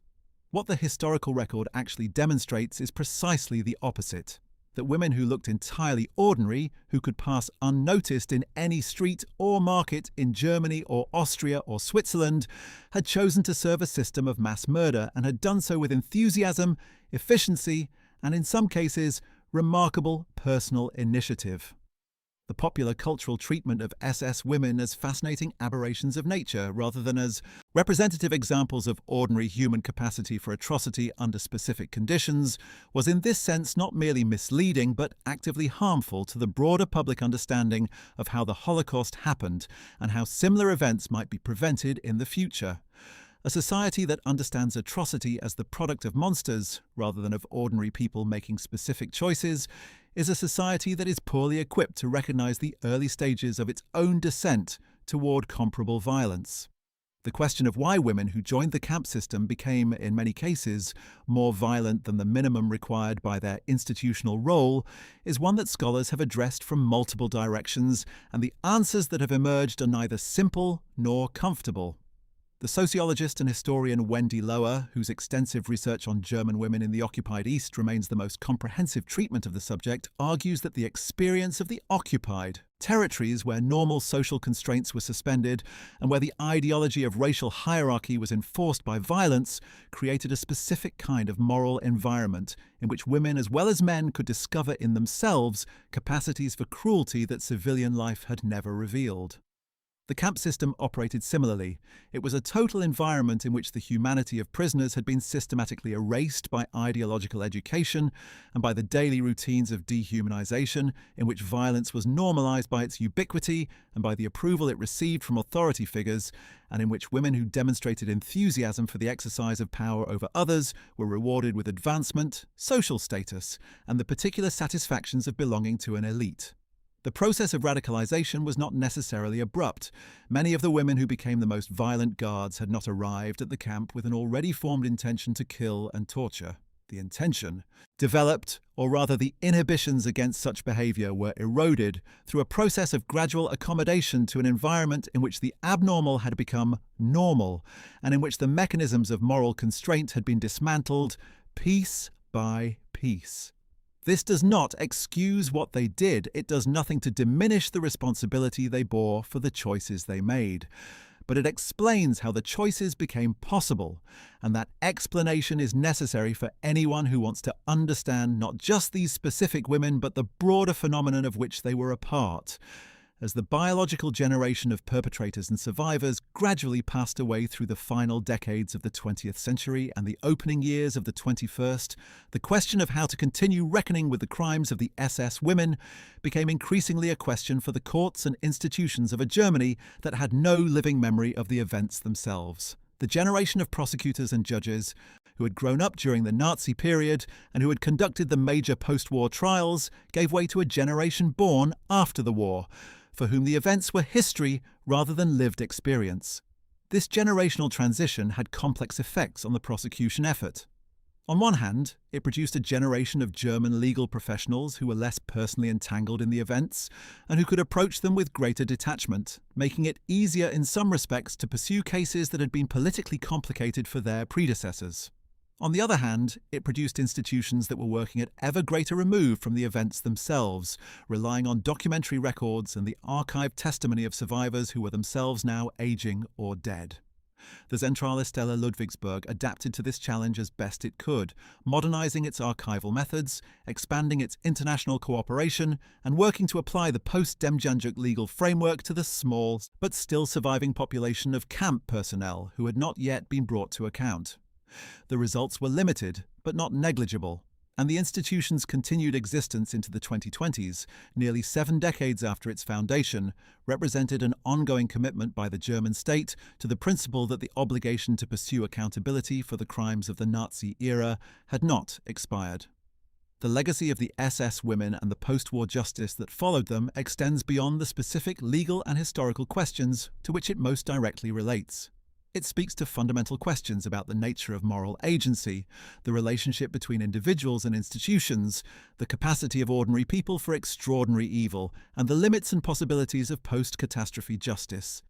It speaks to questions about gender and the assumptions we make about who is and is not capable of violence. It speaks to questions about memory, both individual and collective, and about the ways in which societies manage the burden of their own worst histories. And it speaks perhaps most urgently to questions about prevention, about what conditions allow atrocity to emerge and what conditions might prevent it from doing so. The women of the SS did not emerge from nowhere. They were the product of a specific society in a specific historical moment, shaped by specific ideological education, economic circumstances, and cultural pressures. The society that produced them is gone. But the human capacities that they expressed, the capacity for cruelty, for self-deception, for the rationalization of atrocity, for the subordination of moral agency to institutional loyalty or ideological commitment, are not gone at all. They remain present in every human society, available to be activated under the right conditions. Understanding the SS women and understanding the imperfect justice that followed them is one of the most important ways that we can work to ensure that those conditions never again prevail. The story of Vera Wolf illuminates how far the circle of female complicity in Nazi crimes extended beyond the formal boundaries of the SS guard system. Vera Büttner was born in 1919 and married Julius Wolf, a captain in the reserve police, in June 1942. Just weeks before he was scheduled to depart for an extended posting in German-occupied Poland as part of Reserve Police Battalion 101. Reserve Police Battalion 101 was not a frontline military unit, but a mobile killing force, one of the many such formations that operated behind the advancing German lines in the occupied Soviet Union and Poland, carrying out mass shootings of Jewish civilians in what historians have called the Holocaust by bullets. Vera Wolf accompanied her husband to Poland, which was technically against regulations but was not uncommon in the early years of the occupation, when the administration of the occupied East had not yet fully formalized its rules about the presence of German civilians at killing operations. On August 19, 1942, Reserve Police Battalion 101 carried out the mass shooting of approximately 1,700 Jewish men, women and children at the town of Lomyśl in German-occupied Poland. Vera Wolf was present at the beginning of the operation, visibly pregnant, wearing civilian clothing and standing near the assembled killing units as they began to move their victims toward the execution site. Several members of the battalion who later testified in post-war proceedings recalled her presence as disturbing even by the brutal standards of what they were doing, not because it was illegal, but because it was unusual and because it seemed to signal that what they were doing was being treated as a kind of spectacle by those whose social position gave them the choice of whether to attend or not. Julius Wolf was investigated and tried in West Germany as part of the prosecution of Reserve Police Battalion 101 personnel in the 1960s. Proceedings that would later become the basis for Christopher Browning's 1992 landmark historical study. Vera Wolf was also investigated during those proceedings, but was ultimately not charged with any crime related to her presence at the Lomyśl massacre. The German prosecutors determined that her presence at the beginning of the operation, without her having participated directly in the shooting or in any of the organizational functions that made it possible, did not meet the legal threshold for criminal liability under the applicable standards. Her case was therefore closed without charges, even though her presence at the killing operation and the manner in which she had attended it as a spectator remained part of the documented historical record. Her case continued to be discussed in the historical literature on female perpetration and on the broader question of civilian complicity in the mobile killing operations, precisely because it illustrated the degree to which the boundaries of acceptable behavior had been redrawn in the occupied East in ways that extended to the wives and companions of SS and police personnel who served there. She died having never been convicted of any crime. Her case a footnote in the prosecution of her husband and a recurring reference point in the scholarship on women's roles in the Nazi genocide. The network of women who supported the SS system without formally serving within it extended even further into territory that the post-war legal systems never fully explored. The wives and companions of camp commandants and senior SS officers who lived on campgrounds or in adjacent villages occupied a social world entirely defined by the camp system without necessarily having formal roles within it. They attended dinner parties where the conversation touched on camp affairs. They shopped in markets where prisoner labor was used. They received gifts that sometimes came from confiscated prisoner property. They were aware, at varying levels of specificity, of what their husbands and companions were doing, and they made choices about whether to engage with it, protest it, ignore it, or enjoy the benefits it provided without asking too many questions. The legal systems of the post-war period did not, in general, have effective tools for holding these women accountable, and most of them escaped any form of judicial examination. The few cases that were pursued, such as the investigation of Ilse Koch, were remarkable precisely because they were exceptional, and the controversy that surrounded Koch's case reflected in part the broader social ambivalence about how to apply criminal law to women whose complicity was real but whose formal role in the killing process was indirect. This ambivalence was not merely a product of legal technicality. It reflected deeper social assumptions about the relationship between women and institutional violence. Assumptions that the evidence of the camp system systematically challenged, but that proved remarkably persistent in the post-war period. The story of Irma Grese's training and radicalization at Ravensbrück deserves more extended examination than it typically receives in popular accounts, because it illustrates how the camp system itself was designed to transform its personnel. The training program at Ravensbrück was not simply a course in camp administration and prisoner management.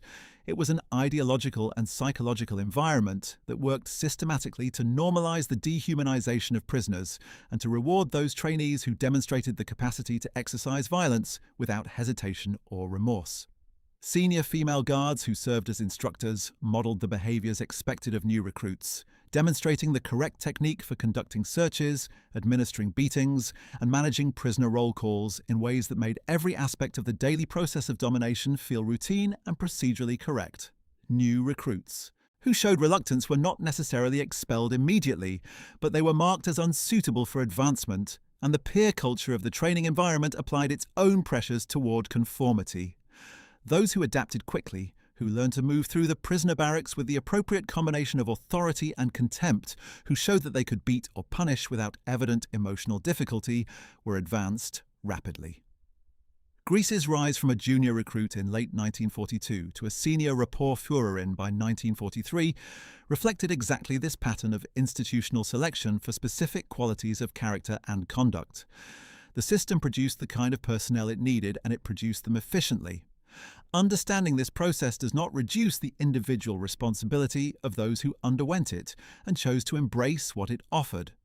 But it makes clear that the pathology was systemic before it was individual, that the SS had created a machine for manufacturing perpetrators, and that the women who passed through its training program emerged transformed by an experience designed specifically to transform them.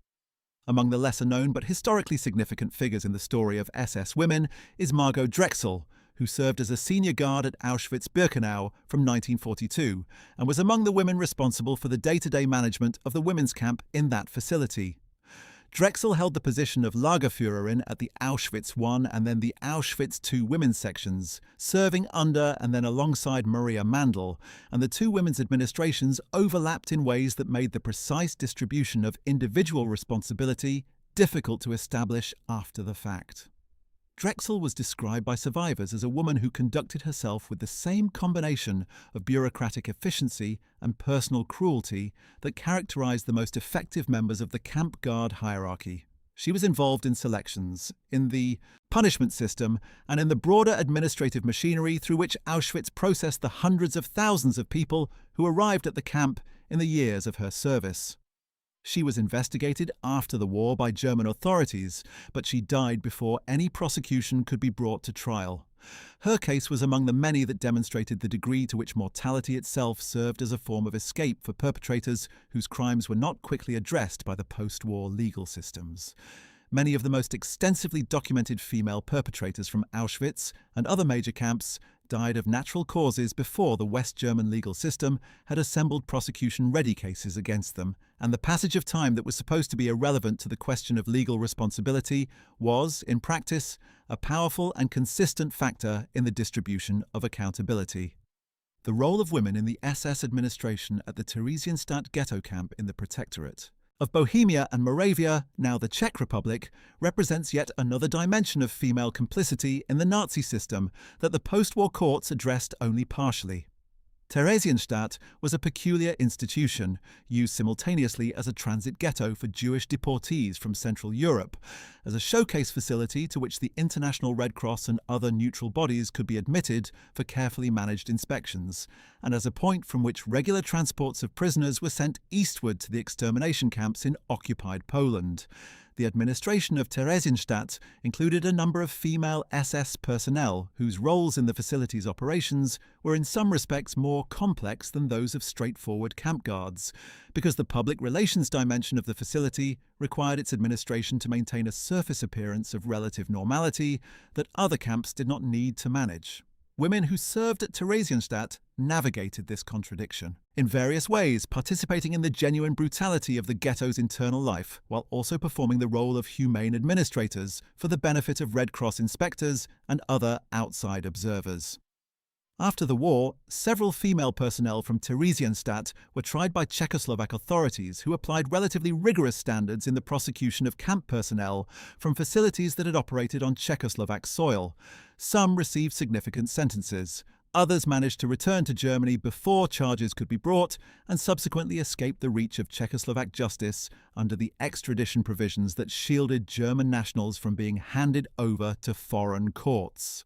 Their cases formed part of a broader pattern of jurisdictional complexity that allowed many perpetrators to exploit the boundaries between the post-war legal systems of different countries. The women of the SS left behind not only survivors and court transcripts, but also a body of documentation that has been of enormous value to historians attempting to understand the camp system from the inside. Personnel files, disciplinary records, promotion recommendations, and correspondence relating to the female guard system survive in archives across Germany, Poland, Austria, and other countries, providing a granular picture of how the SS selected, trained, evaluated, and managed its female personnel. These documents reveal, among other things, that the SS was itself aware of the problem of guards who exceeded even its own calibrated standards of violence in ways that were considered counterproductive. There are cases in the documentary record of female guards who were disciplined or transferred for excessive cruelty, not because the SS was opposed to violence against prisoners in principle, but because violence that was too visible, too chaotic, or too idiosyncratic undermined the institutional pretense of orderly administration that the camp system sought to maintain, for its own bureaucratic purposes.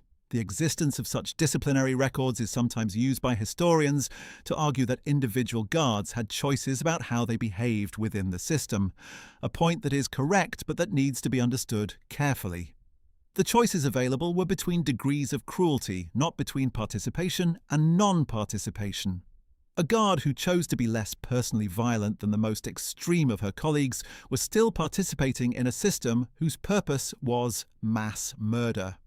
The relative restraint of some guards compared to others did not absolve them of the fundamental complicity that came from choosing to serve the system at all.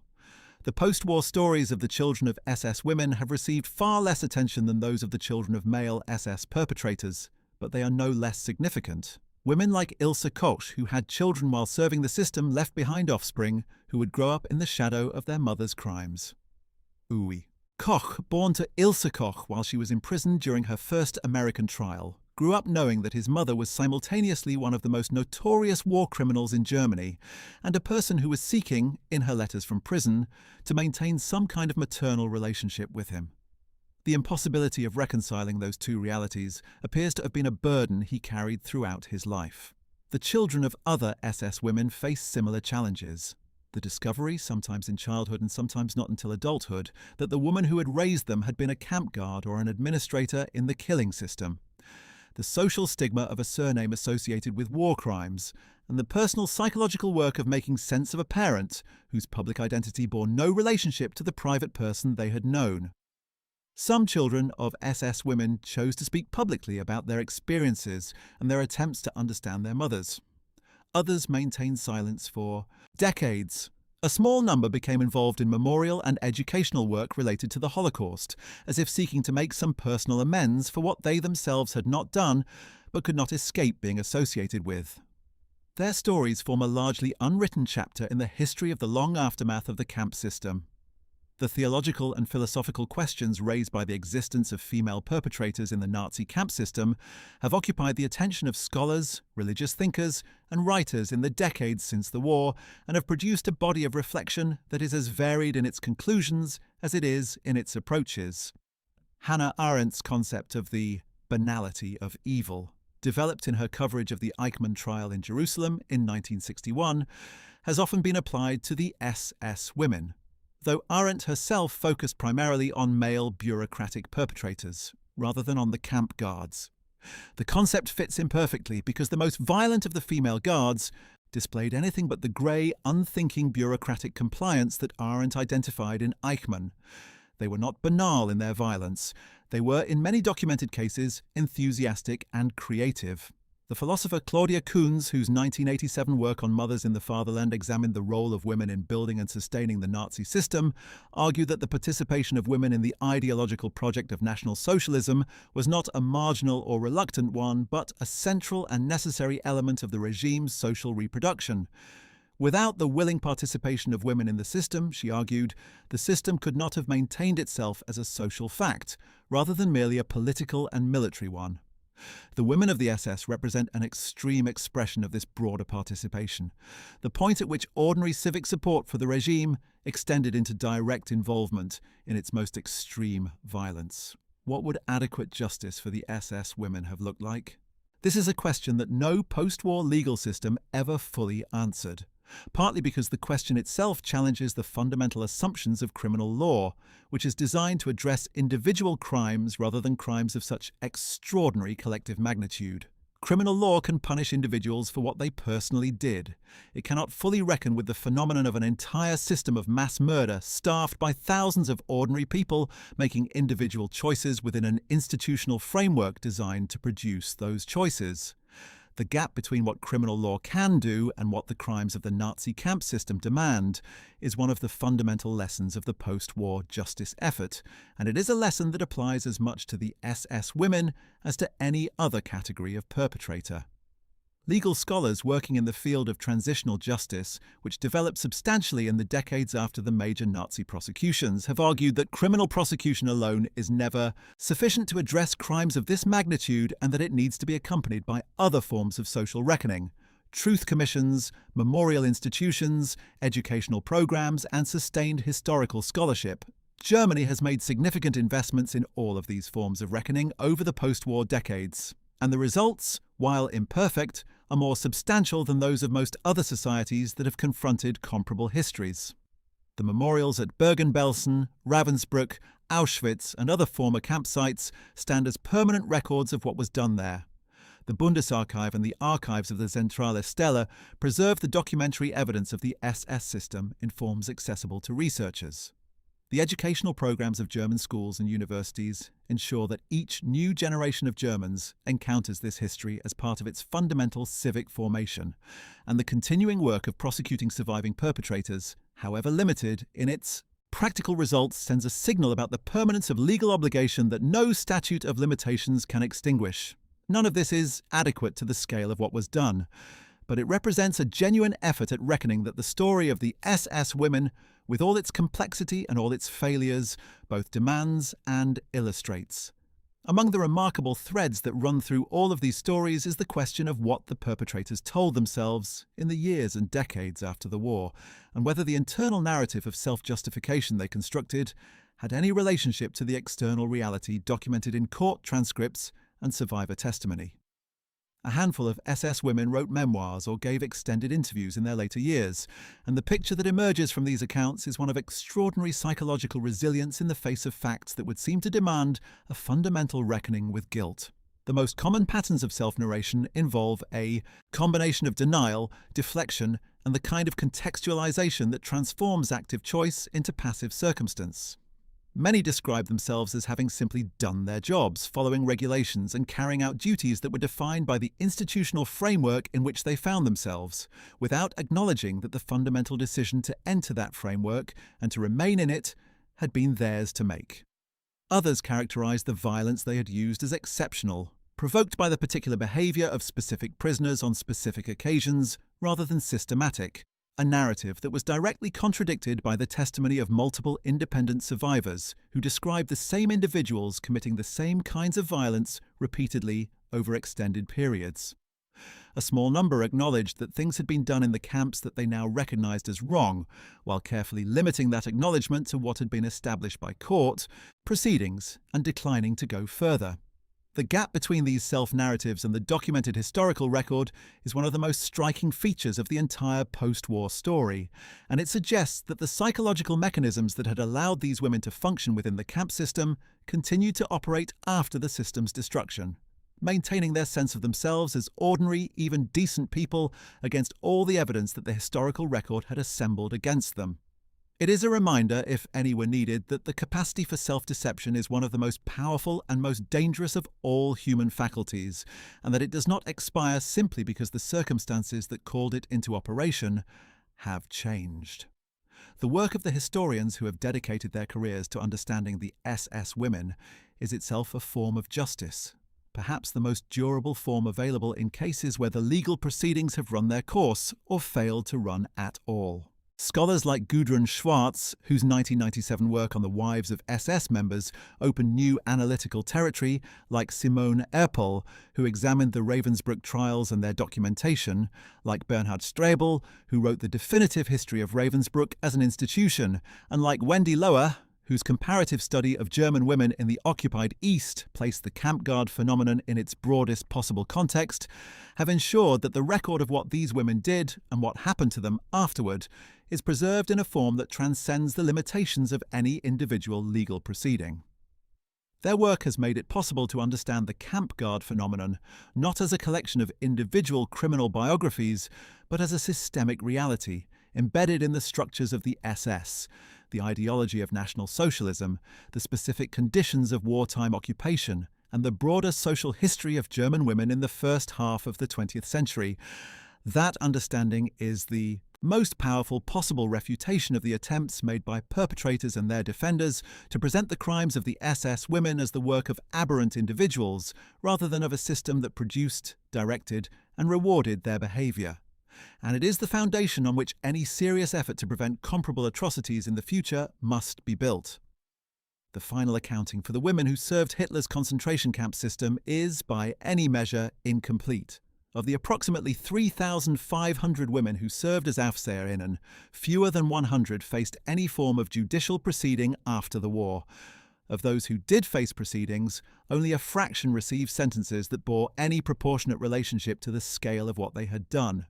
And of the vast majority who served the system without ever being charged, tried, or convicted, most lived out their days in the Federal Republic of Germany in varying degrees of obscurity, their pasts known in some cases to their families and communities, and in other cases apparently to nobody at all. The dead they had left behind, numbered in the hundreds of thousands, left no such residue of ordinary life. Their names were sometimes recorded in the meticulous camp documentation that had been one of the administrative obsessions of the SS bureaucracy, and sometimes they were not. Their faces were rarely photographed. Their voices were never heard. Their futures, which the SS women had helped to extinguish, existed only in the imagination of anyone willing to contemplate what those futures might have contained. The asymmetry between the lives of the perpetrators and the obliteration of the lives of the victims is one of the most fundamental moral facts of the post-war landscape, and no amount of prosecution, however thorough, however sustained, and however appropriately severe in its sentences, could fully address it. Justice, in cases of this magnitude, is always partial. The question is only how partial it will be and whether the partiality itself is acknowledged rather than disguised as adequacy. Well, that's it. Thanks for watching. We hope you found this video informative and that the stories of the SS women and the post-war justice that followed gave you a deeper understanding of this dark and complex chapter in history. If you enjoyed learning about today's topic, make sure to check out our video about what happened to the wives of Nazi leaders after World War II came to an end, and our exploration of where the Waffen-SS went after 1945. Don't forget to like this video, subscribe to our channel, and hit the notification bell to stay updated on more WW2 content. See you in the next one.